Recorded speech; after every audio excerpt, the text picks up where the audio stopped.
Another day, another Jayfern's Wife story. Kahapon maganda ang panahon kaya niyaya ako ni Jayfern na sumama sa manukan. At dahil dala namin ang sasakyan, dinala ko na rin yung mga balimbing na itatanim ko doon tsaka yung mga cuttings ng malunggay. Naubusan din ang gas doon si Richard kaya magdadala kami ng tangke ng gas. Pagdating namin ay busy si Richard magbubong sa kubo doon sa range area. Pinalitan niya yung pawid sa gilid doon dahil butas na ang mga pawid, nagtutuluan na, nababasa ang tangkal. Narinig kami ni Richard na dumating kaya lumabas na siya at hinakot na yung mga dala namin. Magmula nung kinain ng pusa ang mga manok namin ay bihira na ako makapunta dito sa manukan. Hindi na kasi namin maiwan ang manok lalo na yung mga sisiw dahil kinakain ng pusa. Mag-iisang buwan na nga nung huli akong pumunta dito sa manukan. Natapos na nga mag-grass cutter si Richard kaya malinis at maaliwalas tingnan ang cording area. Nag-grass cutter na rin ni Richard yung matataas na damo doon sa kabilang lote. Mag-aalas 2 ng hapon kami dumating sa manukan at walang pagala-galang alpas doon sa range area. Nagpapahinga yata ang mga manok at yung iba nga nandito sa kubo.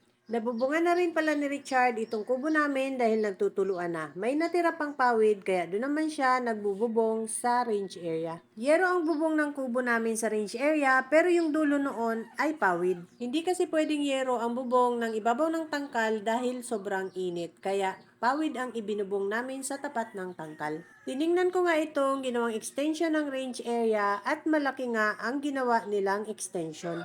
May pilapil itong nadagdag sa aming lote dahil dati itong palayan. Matataas ang damo dyan nung hindi pa nagagrass cutter kaya halos ayaw pumunta dyan ang aming mga baby stag. Pero ngayon dahil malinis na nga, meron ako nakikita ang mga baby stag na pagala-gala na sa kabilang lote. Doon na nga rin muna nilagay ang pakainan nila para masanay silang pumunta doon sa kabila. Dahil masikip na ang range area, nasanay na ang mga baby stag na lumiban papunta sa cording area. Sasanayin namin sila dyan sa kabilang lote para hindi na sila lumiban papuntang cording area.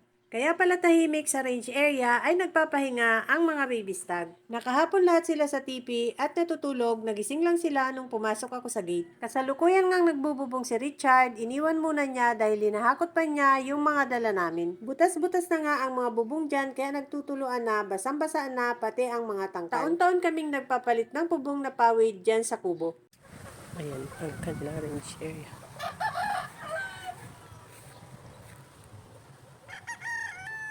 May pilapil dating palayan yan.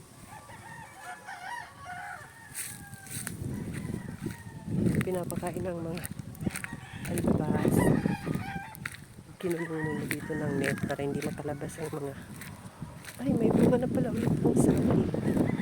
May bunga na pala ulit yung saging na tanim ko dyan sa may range area. Mataas pala ang pilapil dito sa dulo dahil dati nga itong palayan. Dito naman sa kabila ay matataas na rin ang talahib pero babakuran muna yan sa gilid ng bundok bago namin i-grass cutter. Naku, matataas na naman pala ang talahib.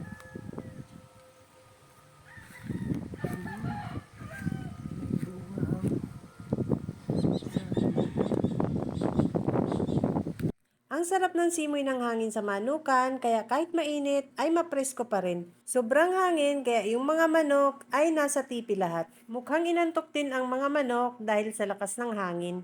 Kapag naayos na ni Richard ang bubong dito sa kubo, ay balak ng dali ni Jayfern ang mga alpas na cockerels doon sa backyard. Dito na rin daw namin aalpasan ang lahat ng mga cockerels doon dahil malaki na itong range area. Itatali muna yung mga baby stag ditong matatapang na at namamalo bago dalhin yung mga cockerels na nasa backyard namin.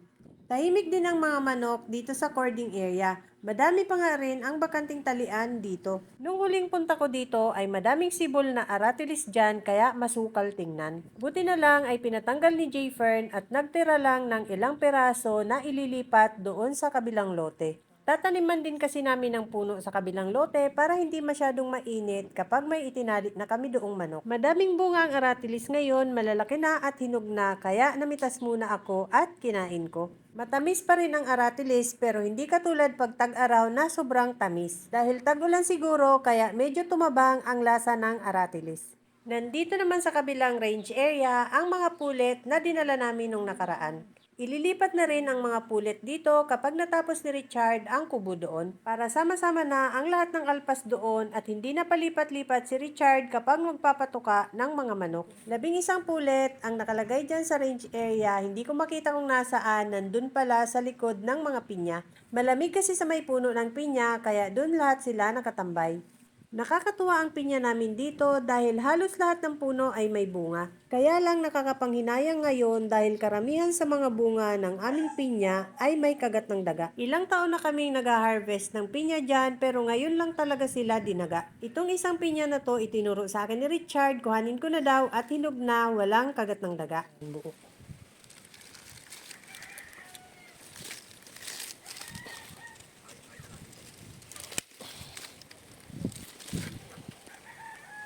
Kaya yung ibang pinya na nagsisimula palang mahinog ay pinipitas ko na dahil baka maunahan pa ng daga. Hilaw pa pero kinuha ko na at baka kainin ng daga. Ito naman si Jayfern. Nadayo lang dito para matulog. Galing. Galing ng bukaka. Paborito nga ni Jayfern ang pinya, kaya sabi niya balatan ko na para kainin na namin. At palibhasa nga hinog sa puno ang pinya, kaya sobrang tamis.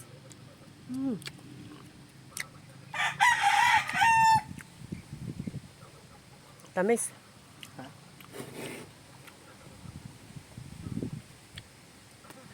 Overripe na.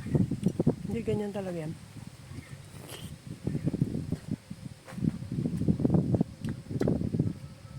Overcook. Overcook. Mukhang gutom na ang mga baby stag dahil nakatambay na dito sa may bakod. Ganyan sila kapag nanghihingi ng patuka, nakatambay lahat sila dyan sa may bakod. 4 o'clock na kasi yan, kaya gutom na ang mga baby stag. Tinatapos pa ni Richard yung kanyang binububungan, kaya hindi pa siya nagpapatuka. At nung pumasok ako sa range area, ay pinaligiran ako ng mga baby stag at mukhang nanghihingi na nga ng patuka.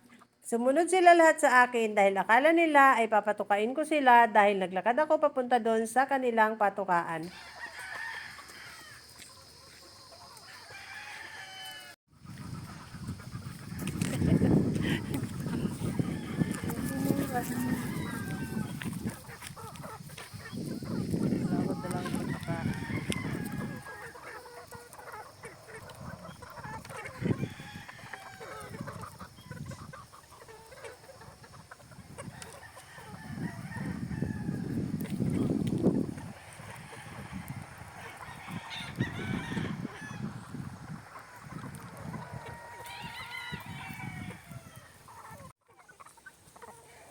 Mga gutom na.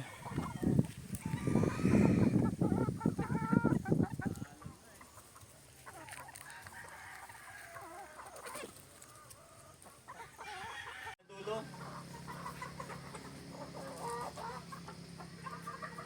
Maya-maya tatali na ito. Matapang na. Kami nalpasan yung ano dito, tatali na yung malalaki na yan. Pag inalpasan yung... Yung nasa bayan. Kala ko dun yun sa kabila ano. Hindi at. Mas yung lalaki na nila yan ito. Maluwag na nga daw itong range area sabi ni Jayfern, kaya lahat ng mga manok ay dito na aalpasan. Malaki din ang kubo dito kaya kasya lahat sila kapag gabi. Ito namang dalawang black brood hen namin ay isinalang ni Jayfern sa aming Boston Broodcock. Yung SBR ay hindi pa nangingitlog pero itong black brood hen namin na isa ay nangingitlog na. 4 na nga ang itlog niya, sana ay malimliman niya ng maayos para mapisa lahat.